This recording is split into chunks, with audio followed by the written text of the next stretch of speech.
Okay, profit bosses, if you've ever yelled, "Why is my content not converting?" into your webcam while you're uploading your 37th YouTube video, today's episode is going to save you your sanity and, more importantly, your sales.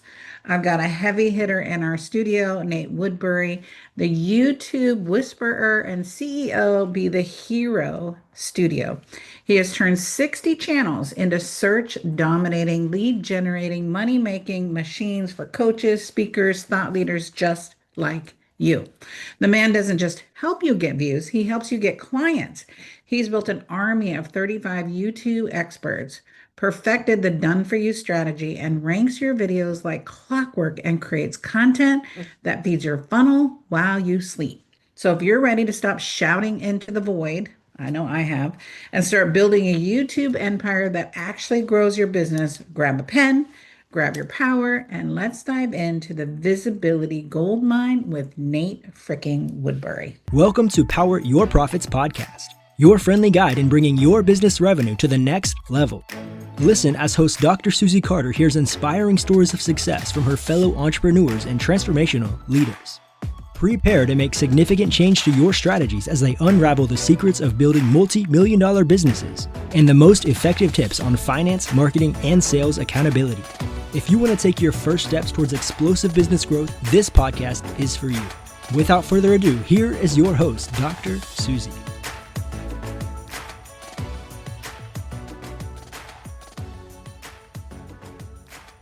All right, Nate, so excited. So let's start with the jaw dropper. $10,000 from 100 YouTube views. Say what? Walk us through how that's even possible and why views are not the only matrix people should be obsessing over.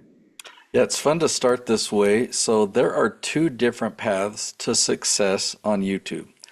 And to sum it up really briefly, the first way is by turning YouTube into a business and focusing on ad revenue. And so you can do that, and a lot of people do. And you need about a million views to generate $10,000. The other path is you're not turning YouTube into a business, you already have a business, and you're leveraging YouTube as a tool. And so when you use YouTube to generate leads for your business, you actually don't need that many views to generate leads. You could generate 10 leads from 100 views. And so imagine you have several conversations. It's very realistic for a business to generate $10,000 of business revenue from just 100 views. Okay, how? Well, let me give you an example, a real Yes. example. So Noelle Randall, Yes. she teaches real estate investing. She sells a real estate coaching program. It's 6 months long. And at the end of that program, you will have positive cash flow properties. Um, Her program costs $10,000. So when Noelle Randall gets 100 views from search, we should talk more about search in a moment.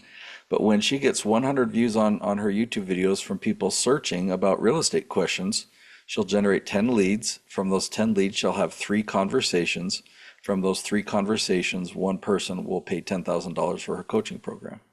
I love it. So YouTube just isn't for cat videos or makeup tutorials. It can be the ultimate lead generating machine, which I've heard for years. I'm not going to lie. And I know a lot of our clients have heard that for years, right? And so what makes your strategy the leaf strategy, right? I love that conversation. What makes it so different than all the other platforms sucking up our time and our content budget? Well, YouTube has an amazing search engine. There used to be two that I would talk about, two major search engines. Now there are three.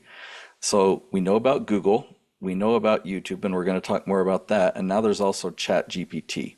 Yeah. ChatGPT has become a real competitor to Google, which is interesting and fun. I'm learning to love that tool.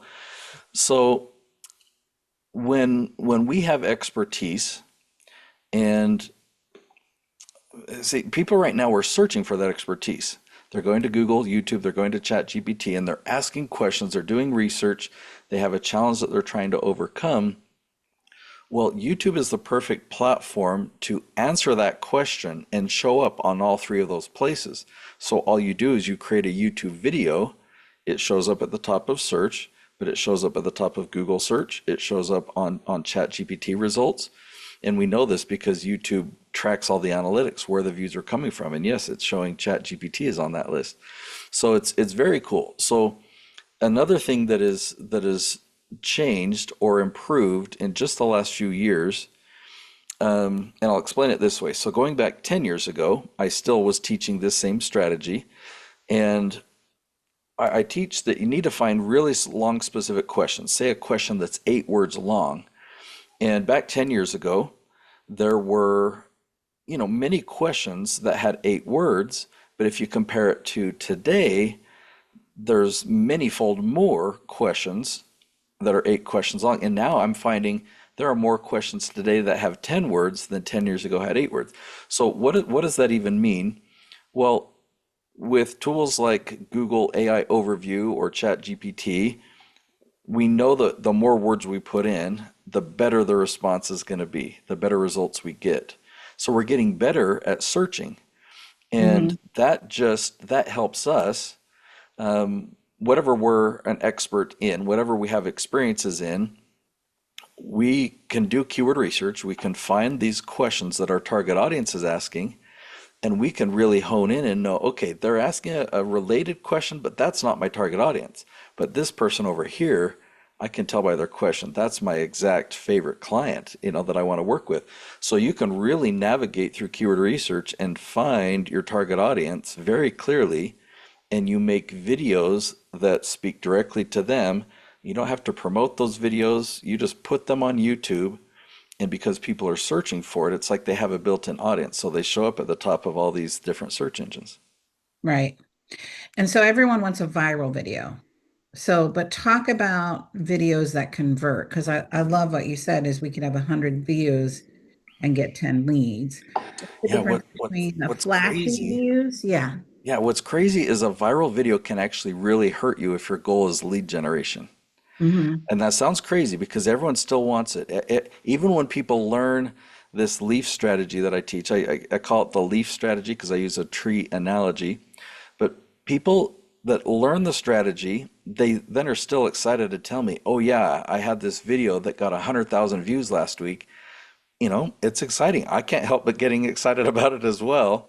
Right. But here's where that can really, really hurt you. Not just not help you, but it can actually really hurt your channel. So on my Nate Woodbury channel, and I produce over 60 different YouTube channels, but on that channel, I talk a lot about YouTube strategy. And years ago, I made a video with the title, Why I Hire People in the Philippines. My audience, my target audience, loved that content.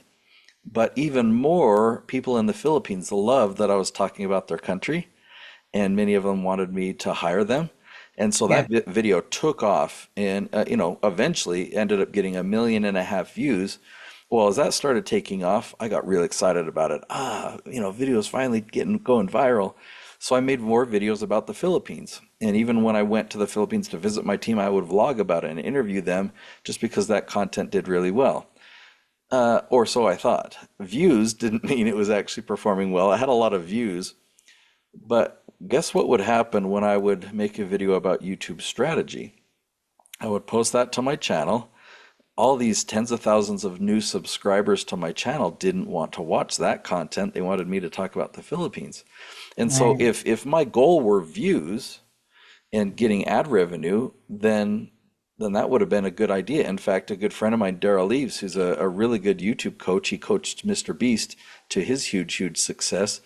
He told me, yeah, just focus on that. Really go with the Philippines content. Well, I knew that that wasn't my goal. I didn't want to become a full-time YouTuber. I wanted to grow my business, and so I eventually took that content down. And so you have to look at it in terms of your audience. Do I want to build an audience on YouTube and follow that audience wherever it goes and create content to keep that audience happy? Or do I have a business that serves a specific audience? And am I leveraging YouTube to curate and pull in and draw and attract that very, very specific audience? And when you do, it's really important to protect that audience. Yeah, I always tell my clients it's about quality, not quantity, right? Who cares if you've got 35,000 people in your database or a million? It doesn't matter if nobody wants what you have, right? You're paying all this money and nobody's qualified for what you're talking about. And so when you talk about 60 channels, is that you have 60 channels or you've helped 60 channels? So I've got a handful of those that are mine, my own personal channels, but I produce many channels for different businesses. So real estate is one that I mentioned. I've got parenting clients. I've got a politician coach, financial coaches, health coaches. So yeah, I produce and it's not just me. I've got a team of 35. And then why would we need other YouTube channels? Talk about that versus just, I have one. Why do I need more? Well, typically for most cases, you just want one channel. Right. But if you've got different audiences that you want to attract, you've, relating to the conversation we've just had about really protecting that audience, you don't want to mix two audiences and cause confusion because if you put out a video that only appeals to half of your subscribers and then another video that appeals to the other half, it would be better to split that into two different channels so that every video that posts on your channel, your audience will love. And that's how the YouTube algorithm is built.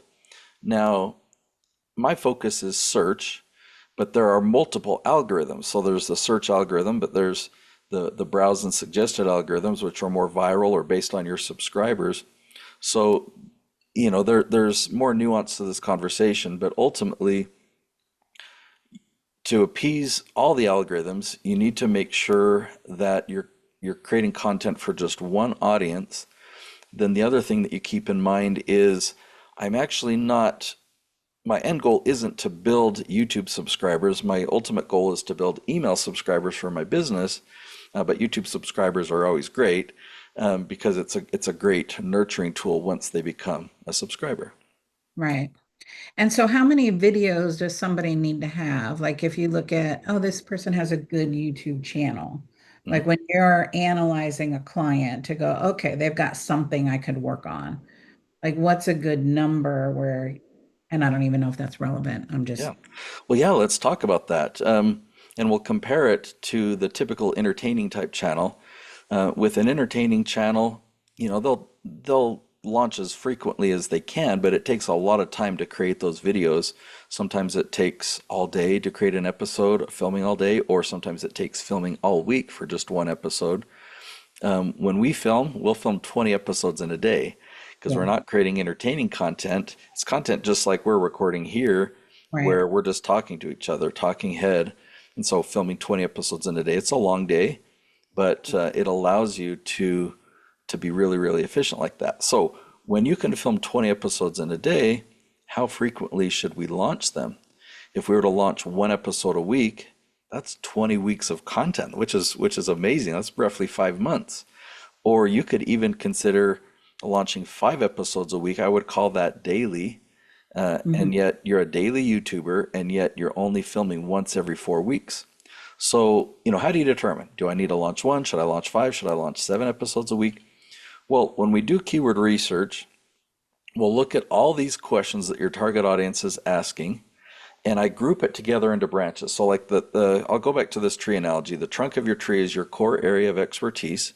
The branches are all the different ways you can categorize your expertise, and the leaves, those represent these real specific questions that we've been talking about.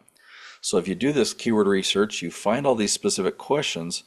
If you compare the questions on one branch to another branch, and you start to notice differences in who the target audience is, if they're beginners, if they're advanced, and you can really get a sense of if I dominate this entire branch, how likely would that really help my business, and compare it to the other branch and to the next branch.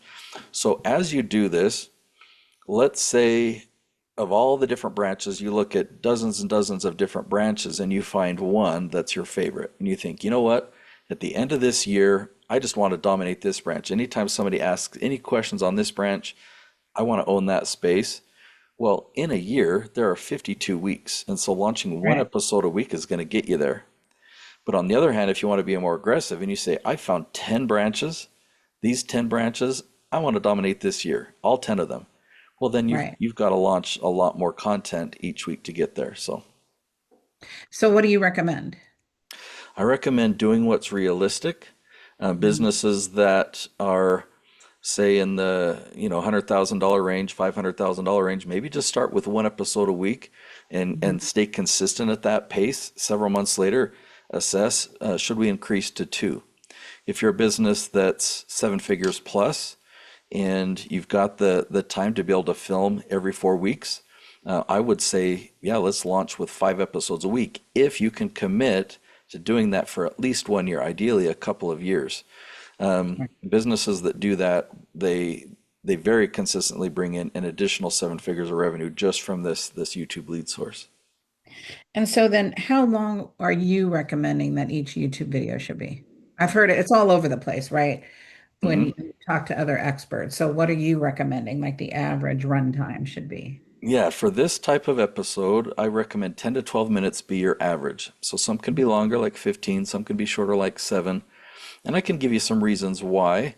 Yeah. In the world of promotions or commercials or ads, shorter is always better.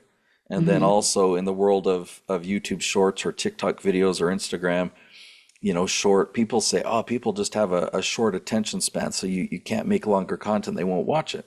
Well, that's only true in those environments. If you're Right. watching shorts, yeah, an hour long short would be crazy, or a 10-minute short would be crazy, or TikTok. But if you're on Netflix or Disney Plus, something went. In fact, my family and I, we were on. We were actually watching BYU TV, and they had shorts there. We just discovered this the other day. They had 5-minute shorts, just like Pixar shorts. Well, we didn't just watch one because it was only 5 minutes long. We sat down, we turned on the TV, we ended up watching a dozen of these things. And so, one other side note to share is, TikTok came out and really advanced the popularity of shorts. Right. Well, YouTube had to, compete with that, and so they came up with their shorts platform. Well, eventually they split shorts and videos into two separate things, and they're tracked differently in the analytics. They're launched differently, and once they separated them, videos actually have trended longer. Just even in the last 3 years, you can do a quick comparison if you go to check out Mr. Beast's YouTube channel. You'll see his average length of his video today and compare it to the average length of his video 3 years ago, and it's about double than what it used to be. And I've seen this very consistently across many channels. So you don't have to worry about being too long. The reason I love 10 to 12 minutes is for a how-to video where you're answering somebody's question, it gives you enough time to really go deep on that specific question, and it gives you enough time for the viewer to kind of build a relationship with you. They get to know your quirks, your biases, your experience, and your wisdom, as opposed to a short. There's just no time to build that relationship. So yeah, I recommend 10 to 12 minutes. Well, and I think when you go down the rabbit hole, like I went down the Nate rabbit hole, right? Because as I do when I'm doing an interview and I'm just, you start and I watched on your page and then I went to your YouTube and then I came back to your page and then I went to your leafstrategy.com and then, so I'm like, I spent an hour and I didn't even feel like an hour, right? Because I was watching these little snippets of content, getting to know you. And I'm like, okay, I like this guy. He's got some meat, he's got some good strategy. And I think we've all played in YouTube enough to be able to smell the bullshit, right? Because there's a lot of people that say they can do it, but there's not a lot of people that can do it, right? Yeah, I want to point out something that you said there. You spent an hour, and I mean, the time flew by. Or if I could kind of twist the words from a marketing perspective, you didn't feel like you were being sold to. Right, And this is an amazing marketing strategy, and yet people don't feel like they're being sold to. If they right, go to Google, YouTube, Chat GPT, and they type in a question, they don't want a sales pitch, right? They don't want an ad. They just want an answer to that question. And it's right. really refreshing for them to find a video where that's what you do. You're not selling, you're not, I wouldn't be preaching myself or my services or my company or my logo. I'm just answering their question. And so when people spend time that way, it's a great experience. And so when you generate leads through this process, you generate referral quality leads because they already trust you. Right. Well, let's talk about domination because you help people own their niche on YouTube in 4 months or less. But I will say, and I love that you say this because I say it with every client that I'm meeting with. You got to commit to a year, right? This is not sprinkle fairy dust. You've got to use the system, follow the system, be consistent. So, what mistakes are you seeing people get stuck in their subscriber limbo? You're listening to another episode of Power Your Profits podcast. We'll be right back after a quick word from our sponsors. Are you tired of pouring resources into strategies that don't work? Say hello to Dr. Susie Carter, your future fractional COO. With Dr. Susie in your corner, your business can skyrocket to 7 figures and beyond. With a track record of creating thriving businesses, trust that you are in good hands. Head over to coo.poweryourprofits.com and let us put some magic into your business growth. Are you tired of struggling to take your business to the next level? Power Your Profits is the game-changing book you've been waiting for. Dr. Susie Carter, creator of the Predictable Success Method, reveals her proven strategies for explosive growth. From daily operations to marketing systems, this comprehensive guide empowers you to achieve predictable revenue and profit growth. Don't miss out on this invaluable wisdom. Transform your business today. Find your copy at books.poweryourprofits.com. Yeah, I mean, there's a lot of mistakes. If we're talking about domination, it's really just having a clear focus. Even people that, learn the Leaf strategy from me and get off on the right foot, maybe they have a filming day with 20 episodes, they film 20 Leaf videos that follow this strategy perfectly. Then they'll have one of those 20 that happens to not only get search traffic, but get a boost of suggested traffic and kind of go viral. And they get excited about that. And then they talk to another YouTube coach who coaches people on the Mr. Beast strategy. Just because we most people know who Mr. Beast is. And they think, oh, well, yeah, maybe I should do that. Maybe I should focus on this trending topic. And so they start to kind of deviate from focusing on search and this lead generation approach. And so it's kind of a matter of, okay, I understand that there are 2 paths here. Both of them lead to success, but they don't mix. And so I'm picking this path. I want to generate leads for my business. And so just sticking with it, even if you're launching 1 episode a week and you just stick with this for 3, 4, 5 months, if you've picked branches from one branch, you will start to get traction on that branch, and you'll be able to dominate that branch in reality. And I use a Google spreadsheet to track progress. So every row of the spreadsheet is a different question, and I group all the questions that are on one branch together, and then I do a search on YouTube for that question. Do we rank at the top yet?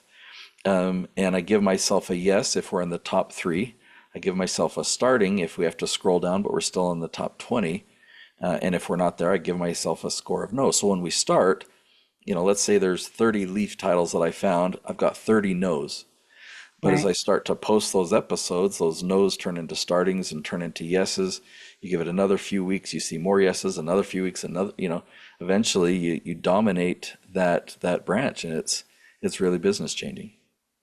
Well, I think what most people miss is, we're posting content, but there's this whole back end strategy that people forget, right? It's not just about content.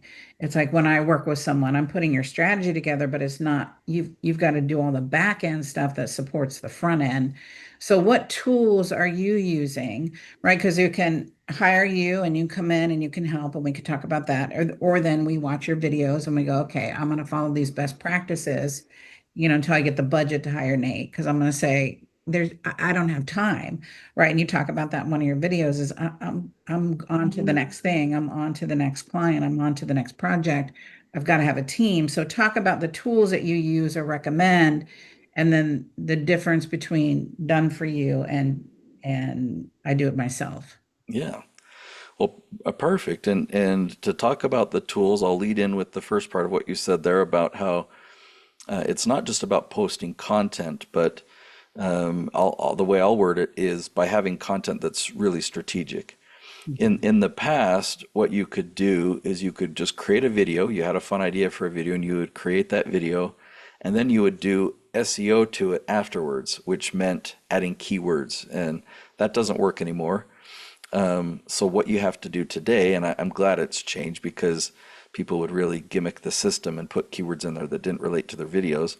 So that's why YouTube stopped using that feature. But now it just means, okay, I've got to be really strategic even before I outline or film a video. I've got to be strategic of knowing these are the exact questions. It's not a matter of what content am I excited about creating. It's what content is my ideal audience wanting me to create. So you Yeah. focus strategically on that. What do they want me to create? Whether I'm excited about it or not, that's what's going to get me results. So the tool that I use to do that research, it's called the Keyword Magic Tool.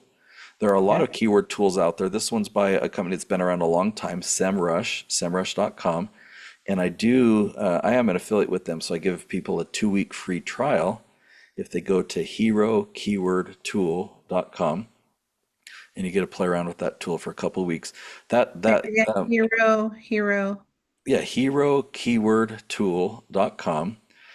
You'll get a free trial for their whole suite of tools, but if you click on the SEO tab and click on Keyword Magic Tool, that's the tool that rules them all. It's amazing.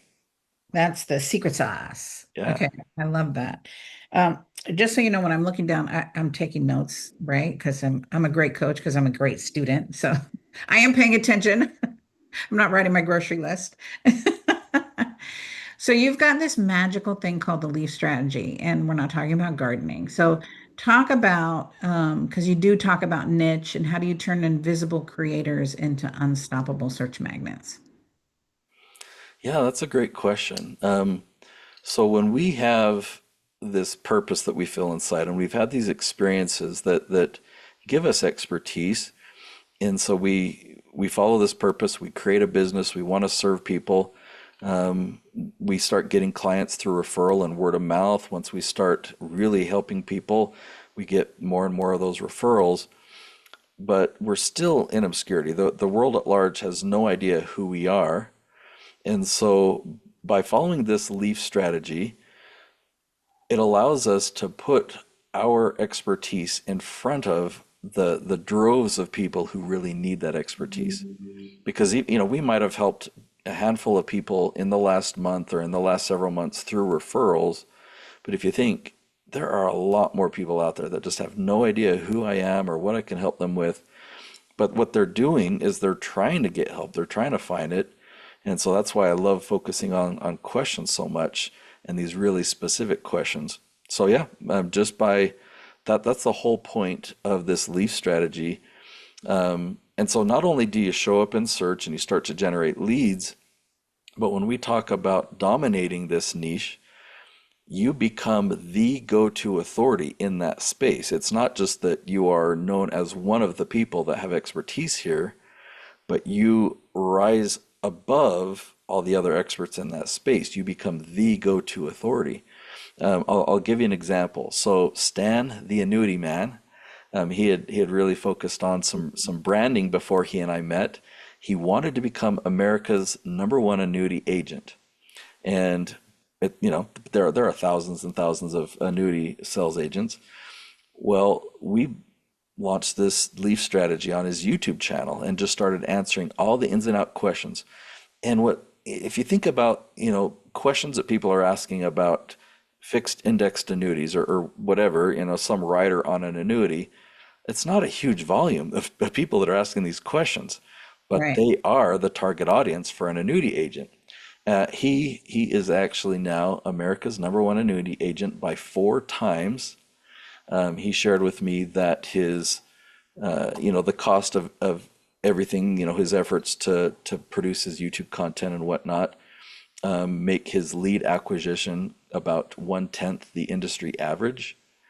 Mhm. And to give you a little bit more insight, he was so committed to becoming America's annuity agent. He tried everything. So he hired me as a done for you service for YouTube, but he also did a podcast. He also did radio ads. He did magazines.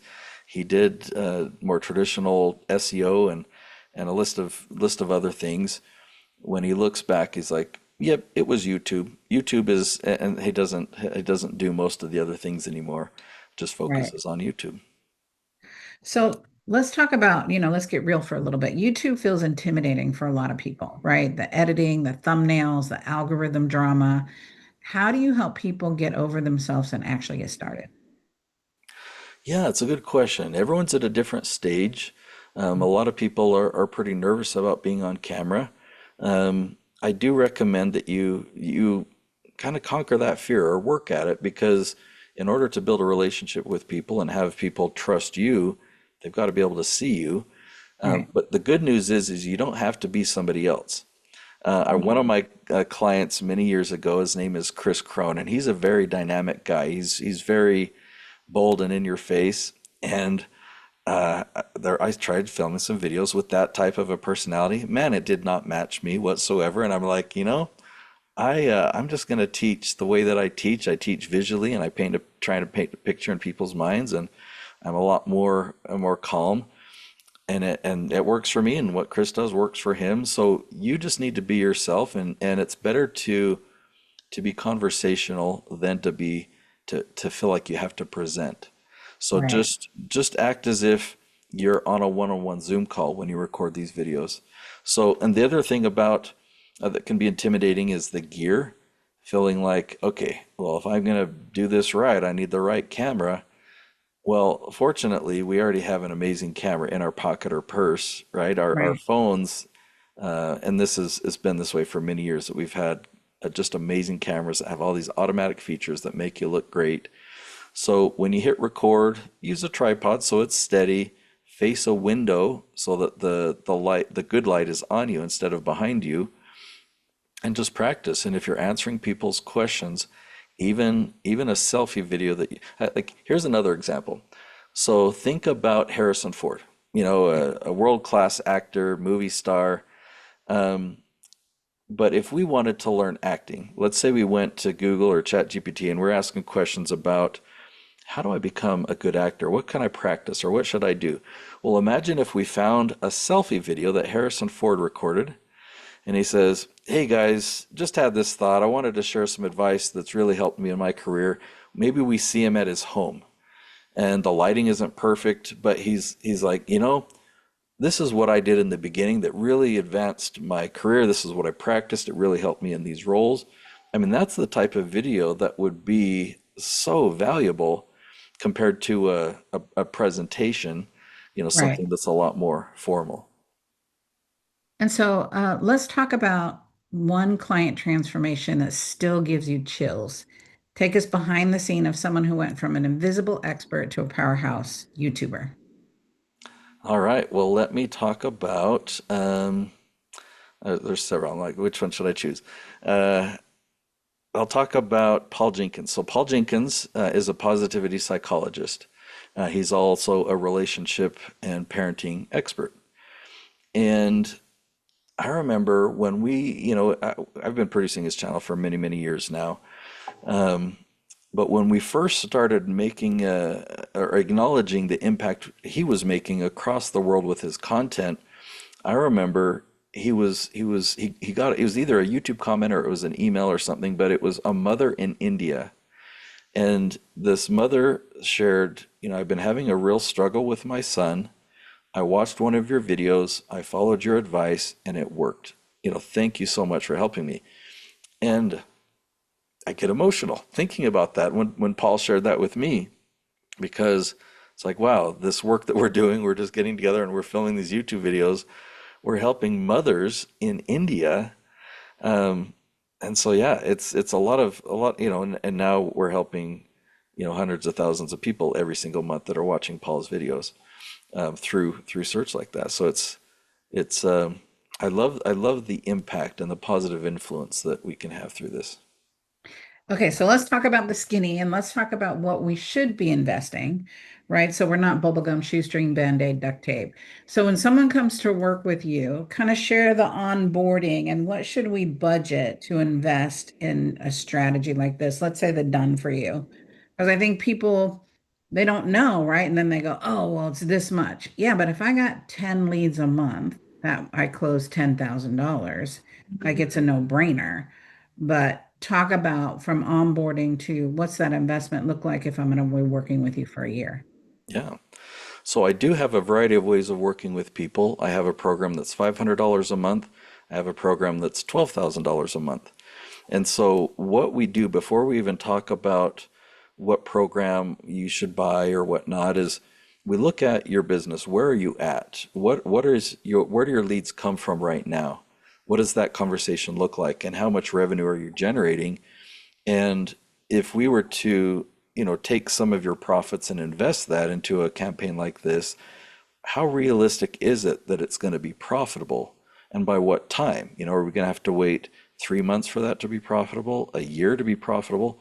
So we really want to look at what makes real sense, what's not going to put a strain on you. So even if we might look at it and say, I'm convinced, Nate, I want to go all in. I want to do 5 episodes a week. Let's jump in. But I don't want people to do something unrealistic and add stress to their life. I've had in my 15 plus years of owning my company, the first 9 of those were a financial roller coaster, and it's really stressful. And I don't want to add to that because we can realistically start to get your results, start to bring in revenue, even with just 1 episode a week, and then we can grow it and start to several months later go to 2. So each conversation is custom so that we can find the best solution for you. And half the people I talk to, the leaf strategy is not a fit, So we Right. take a look at what's realistic and is this a good idea for you? Awesome. So finish this sentence. If you follow my YouTube strategy consistently for 4 months, you'll get dot, dot, dot. So give me your truest result that they can expect. Go big. We're listening. It's a hard one to answer with real quickly, okay? But I will answer it.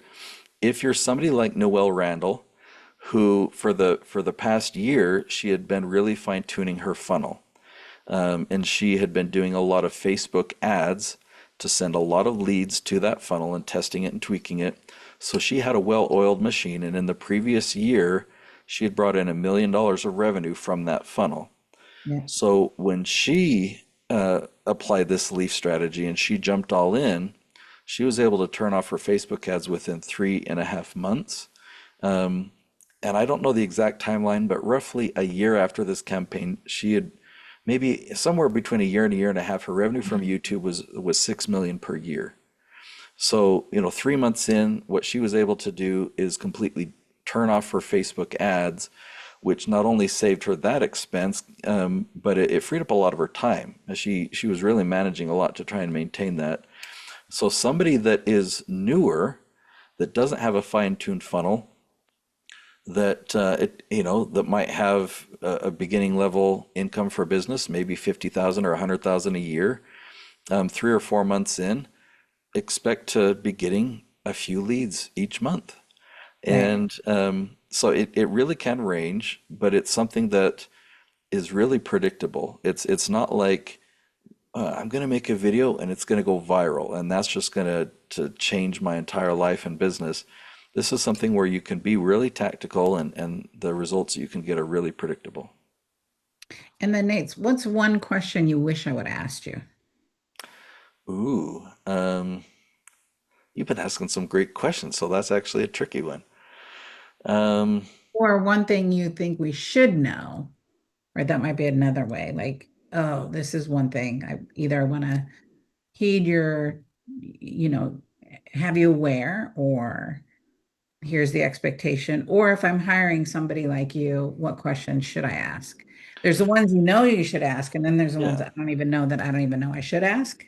Well, if anything has stood out to any of the listeners, and think, I wonder if this leaf strategy could be a fit for me, I would invite you to really study it and find out for sure. I do a webinar Yep. most every week, and it's on Wednesdays. You go to theleafstrategy.com, and it's an hour long. And not only do I talk about the leaf strategy, but I'm able to show a lot of visuals and a lot of examples so that people can really internalize it. And that's the best thing that I can recommend is just to go and attend that webinar, and you'll come away knowing very clearly whether the leaf strategy is a fit or not. So theleafstrategy.com. Juicy, juicy, juicy. Well, Nate, you just dropped a YouTube masterclass. So if you're rethinking your content strategy right now, you might want to rewind and listen again. This isn't about going viral. It's about going profitable. And you know that I'm your girl for that. So if you're ready to turn content into clients and dominate your niche, I want you to take what you've learned and make it work for you. So if this episode fire you up, first of all, don't keep it to yourself. Somebody needs Nate and you know they need Nate. I need you to like it, share it, subscribe the button so that you never miss another profit-packed conversation like we had with Nate. Nate is the secret weapon. Sometimes the behind the scene team doesn't get as much glory as the in front team. And so if you're ready to find your hidden gaps in your business and you want to grow smarter, I want you to jump over to susiecarter.com/BHA. That's your $1 million business health assessment. Until next time, stay bold, still stay bankable, and let's keep turning your brilliance into dollars. Thank you for joining us for this episode of Power Your Profits podcast. Let these building blocks from today's most successful industry leaders equip you with the necessary resources and tools to finally establish the highly profitable business of your dreams. Want to hear more? Listen to more episodes at www.poweryourprofitspodcast.com. And don't forget to subscribe to the show. Now is your time to rise to the top of your game. So be sure to catch our next episode. Until next time.